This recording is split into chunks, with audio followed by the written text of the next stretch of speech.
Shalom, permisa yang berkati Tuhan, bertemu kembali dalam seri pelajaran Sekolah Sahabat. Sebelumnya, mari kita bersatu dalam doa. Bapa kami di surga, terima kasih Tuhan atas berkat-Mu pada hari yang indah ini. Kami datang dan untuk memuji dan belajar dari sebagian firman-Mu ya Tuhan.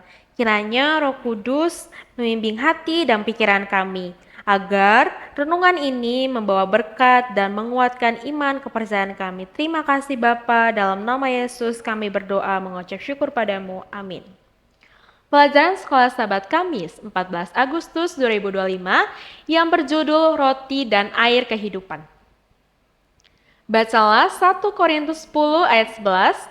Semua ini telah menimpa mereka sebagai contoh dan dituliskan untuk menjadi peringatan bagi kita yang hidup pada waktu di mana zaman akhir telah tiba. Apakah alasan Paulus yang berikan mengapa peristiwa-peristiwa ini dicatat? Paulus menjelaskan bahwa semua hal yang terjadi pada bangsa Israel adalah contoh peringatan bagi para pengikut Kristus dan akan menolong mereka untuk menghindari masalah yang sama. Dengan kata lain, mereka akan belajar dari contoh-contoh ini. Ini adalah petunjuk yang relevan bagi kita yang hidup di akhir zaman.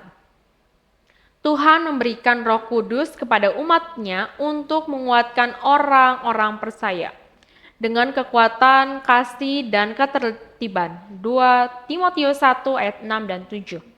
Sehingga mereka dapat membuat keputusan yang benar dan mengikuti ajarannya. Yesus Kristus adalah sumber kehidupan baru. Yohanes 14 ayat 6. Dan hanya Dia yang dapat mengubah kita menjadi persembahan yang hidup, yang kudus, dan yang berkenan kepada Allah. Janganlah kamu menjadi serupa dengan dunia ini, tetapi berubahlah oleh pembaharuan budimu sehingga kamu dapat membedakan manakah kehendak Allah, apa yang baik, yang berkenan kepada Allah, dan yang sempurna. Roma 12 ayat 1 dan 2.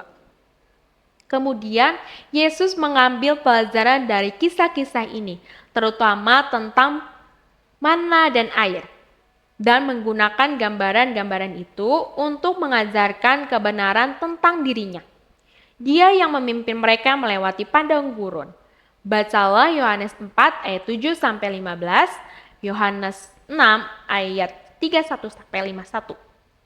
Yohanes 4 ayat 7 sampai 15 mengatakan, maka datanglah seorang perempuan Samaria hendak menimba air. Kata Yesus kepadanya, berikan aku minum. Sebab murid-muridnya telah pergi ke kota membeli makanan. Maka kata perempuan Samaria itu kepadanya, masakah engkau seorang Yahudi minta minum kepadaku seorang Samaria? Sebab orang Yahudi tidak bergaul dengan orang Samaria. Jawab Yesus kepadanya, jikalau engkau tahu tentang karunia Allah dan siapakah Dia yang berkata kepadamu, berilah aku minum. Niscaya engkau telah meminta kepadanya, dan Ia telah memberikan kepadaku air hidup. Kata perempuan itu kepadanya, Tuhan, engkau tidak punya timba dan sumur di ini amat dalam. Dari manakah engkau memperoleh air hidup itu?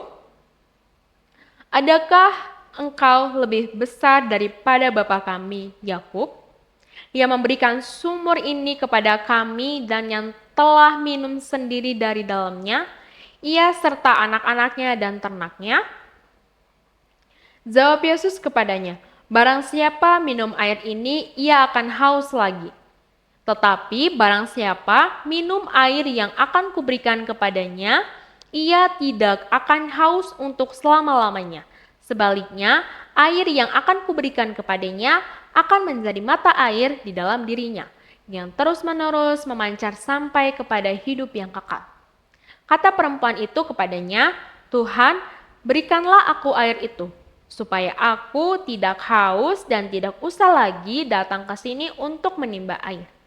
Yohanes 6 ayat 31 sampai 51 mengatakan, nenek moyang kami telah makan mana di padang gurun, seperti ada tertulis, mereka diberinya makan roti dari sorga. Maka kata Yesus kepada mereka, Aku berkata kepadamu, sesungguhnya bukan Musa yang memberikan kamu roti dari sorga, melainkan Bapakku yang memberikan kamu roti yang benar dari sorga. Karena roti yang dari Allah ialah roti yang turun dari sorga dan yang memberi hidup kepada dunia. Maka kata mereka kepadanya, Tuhan, berikanlah kami roti itu senantiasa. Kata Yesus kepada mereka, akulah roti hidup. Barang siapa yang datang kepadaku, ia tidak akan lapar lagi. Dan barang siapa percaya kepadaku, ia tidak akan haus lagi. Tetapi aku telah berkata kepadamu, sesungguh pun kamu telah melihat aku, kamu tidak percaya. Semua yang diberikan Bapa kepadaku akan datang kepadaku. Dan barang siapa datang kepadaku, ia tidak akan kubuang. Sebab aku telah turun dari sorga, bukan untuk melakukan kehendakku, tetapi untuk melakukan kehendak Dia yang telah mengutus aku. Dan inilah kehendak Dia yang telah mengutus aku, yaitu supaya dari semua yang telah diberinya kepadaku jangan ada yang hilang, tetapi supaya ku bangkitkan pada akhir zaman. Sebab inilah kehendak Bapakku, yaitu supaya setiap orang yang melihat Anak dan yang percaya kepadanya beroleh hidup yang kekal, dan supaya aku membangkitkan pada akhir zaman.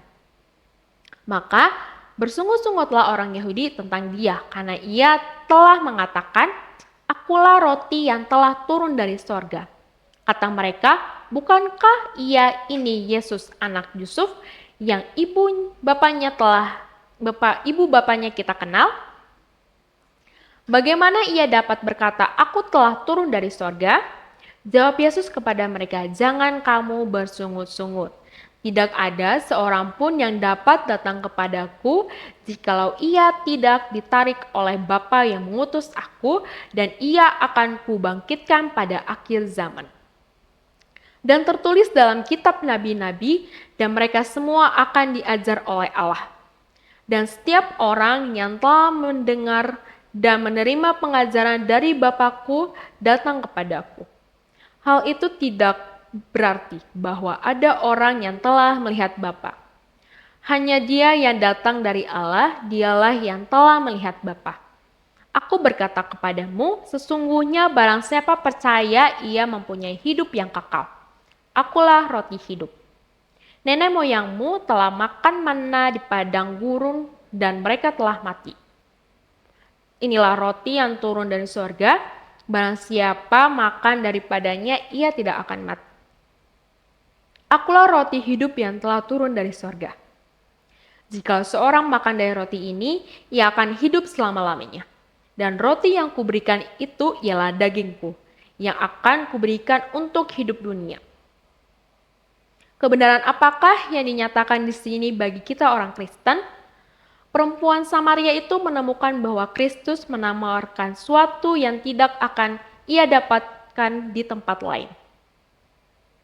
Kehausan batin akan kedamaian, sukacita, dan kebahagiaan mereka dari Allah, dan dengan demikian hanya Allah yang dapat memuaskannya. Mazmur 42 ayat 1-2. Kemudian dalam konteks mana Yesus menjelaskan bahwa Allah bukan Musa yang menyediakan untuk bangsa Israel. Kemudian Yesus menyatakan, akulah roti hidup. Barang siapa datang kepadaku, ia tidak akan lapar lagi. Yohanes 6 ayat 35. Yesus mengulangi 3 kali bahwa Dia adalah roti hidup. Yohanes 6 ayat 35, 41, 48. Sebagaimana manna di padang gurun adalah roti dan surga. Yohanes 6 ayat 31-32. Demikian pula air dari batu karang adalah pemberian Kristus untuk memuaskan dahaga mereka. Selain aspek-aspek fisik ini, roti dan air juga memiliki makna rohani.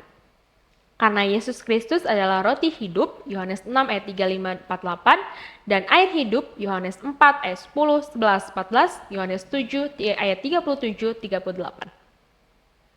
Maka hanya di dalam Dia, rasa haus dan lapar rohani tidak dapat benar-benar dipuaskan. Tuhan memberkati. Mari kita bersatu dalam doa. Bapa kami yang sorga, terima kasih Tuhan atas berkat-Mu hingga pada saat ini kami sudah menyelesaikan sebagian dari firman-Mu. Tuhan, kiranya apa yang kami telah pelajari dapat menambah iman kepercayaan kami. Kami juga berdoa kepada permisa yang dimanapun mereka berada, kiranya Engkau menjaga mereka, melindungi mereka. Terima kasih Bapa. Dalam nama Yesus kami berdoa mengucap syukur padamu. Amin.